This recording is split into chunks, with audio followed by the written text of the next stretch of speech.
Hey, what is up guys, and welcome back. So today we're going to be taking a look at the new board that I've designed, which was the dual camera V2. Now what does this do? This does actually a lot of things. It does dual camera switching, so we can switch between two cameras. So I already have the V1 on the Zod Dart XL, which is my airplane, but my original thoughts was to create something like this. As you can tell, I've 3D designed this thing for the frog frame to just have fun with dual cameras and see how well that'll run. Now, this is V1. V1 just does something very basic, which is switch between two channels. The V2 is completely different because it does more now. It adds some filtration, as you can tell right here. So on the bottom, you give it battery voltage, and also it allows you to turn on and off your VTX, as well as switch between two cameras. And let me actually show you that. All right, so right now I'm going to apply power, and as you can tell, the purple board is inside, which we'll take a closer look at in a bit. And let's go ahead and apply power here. So by default, I currently have it set to off. So as you can tell, right now we're looking from the top camera here. So this is the back camera, and if I use this switch right here, it'll switch to the front camera right there.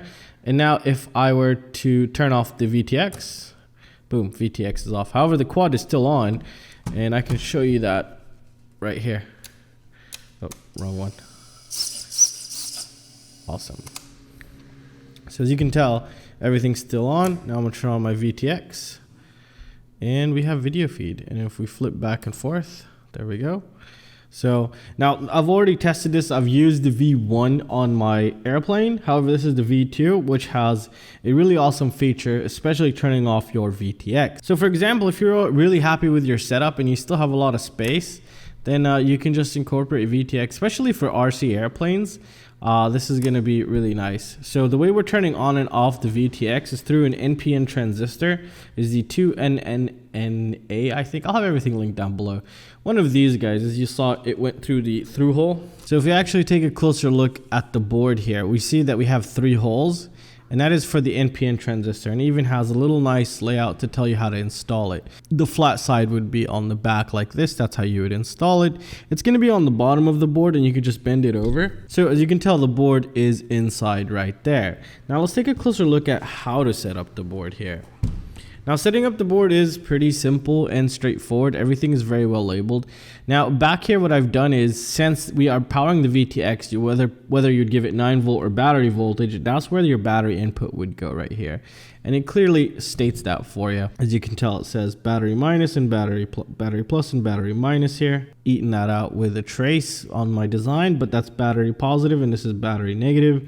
And then that's where the battery would go in. It would go through these little tiny, capacitors, 0805 capacitors, to just put some filtration. I should have put a lot more, but this was just like a test run. This will help somewhat. I put, I think, 10 microfarad each one, and there's about 11, so that's 110 microfarads on this which is really good. So the power is being routed to the NPN transistor here, and that'll, apply the voltage for the VTX, so the VTX could power up. Now on the top side here, it's a different story, because now you also have to provide 5 volt and ground, so you can power these 2 chips as well as the cameras. So this has no voltage regulator on board, and you must give it 5 volt and ground.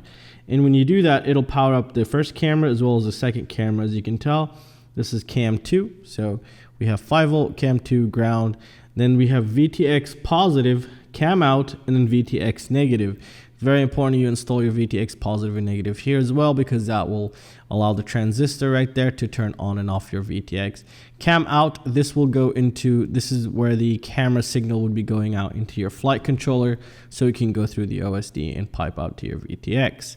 Here we have a resistor. It's around 750 ohm resistor that I placed right here. So this is the resistor that goes to basically the gate of the transistor here, so it'll allow the connection to go through so we could turn on the VTX. If you missed part 1, go ahead and check that out. Now cam select and VPWM. Now forget the PWM because I switched it to digital. This will enable and disable your VTX, so this pad right here. And here we have the pad that will allow you to switch between both cameras. So the cam select will allow you to switch between cameras, and this pad right here will allow you to enable and disable your VTX. And it's a really nice piece of hardware, really simple to set up. And if you guys want to see more videos on this, let me know down in the comment section, and I'll have a link to every single video about this in the previous one, so you kind of get a better idea if you're a bit lost here. But overall, it's a VTX. It just powers on and off your VTX, as well as give you the option to add 2 cameras in a half a stack.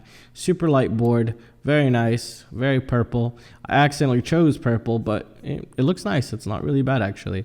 I kind of like it more than the blue now. And well, that's it guys. I really hope you guys enjoyed the video. I'll have a link to this if you want to go ahead and purchase one down below. And well, that's it guys. I really hope you enjoyed it, and I'll see you in the next one. Peace out.